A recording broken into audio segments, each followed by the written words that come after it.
Hey guys, welcome back to Donald Miller's Electrical Services. So we're about to start a knob into Rewire, and I wanted to go over what exactly we have to do before we actually start rewiring the home. And this should be done on every rewire where you're remediating the full house due to lead exposure as well as the plaster dust and debris that can damage, well, the hardwood floors, but it's also a health risk as well. So this is our method. We were able to put this method together about 8 years ago, and we're really happy with it. At the end of our rewires, the house is spotless. I mean, above, let me see if I can use above your mantle or your header here, whatever, the baseboard, I don't know, I'm not a carpenter. They know exactly what I'm talking about. There's no dust up there. When you get to the windows, above those parts of the window right there's no dust in the windows. We really take care of the house to make sure that when you move in, if you have a child, it's not unhealthy for them.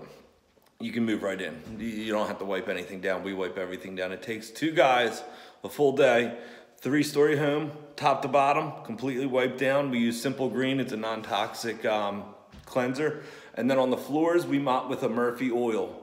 If the floors are a rough finish, we will use all damp Murphy's oil. We won't go heavy on it just because it's a rough finish, and we don't want to actually do anything to the hardwood floors. We're just trying to clean up the little bit of dust that might get underneath the ram board. So even with the ram board is the best product, and I'm going to turn this around to show you how this works. All right.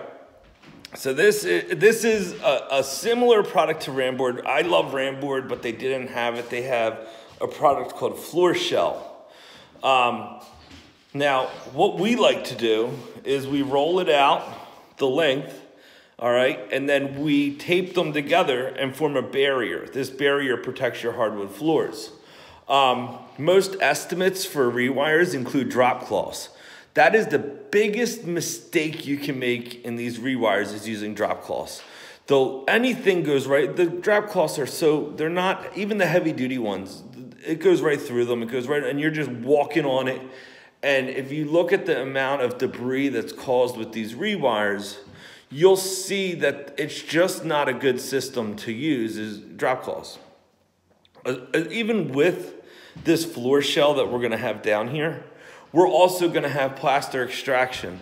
So basically, plaster extraction is what it does is as you're cutting the plaster, it doesn't fall down onto the floor shell. It gets sucked outside. And it's not a vacuum. I know people like to think of it as a vacuum. It's not. A vacuum will get clogged up immediately with plaster dust, and you'll be changing filters out all day long. It just won't work. So you have to come up with a different method, and that's what we've done. But this is the beginning. During the middle, I'll make another rewire video, okay, so I can show the progress of this. This is in Ardmore, Pennsylvania. It's a beautiful home. I believe the square footage is around 1,600 to 1,800 square foot, and that's about it.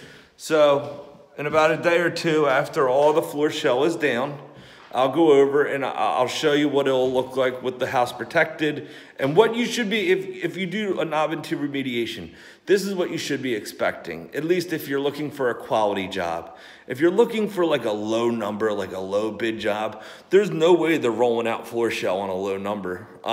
It's just not gonna happen. I believe one of these rolls is about 50 bucks. And a house this size, you're looking at 300 square foot per roll. So you're getting into it. You're probably into 5 to 6 rolls. Thanks for watching, and take care, and talk to you in a couple days. Bye-bye.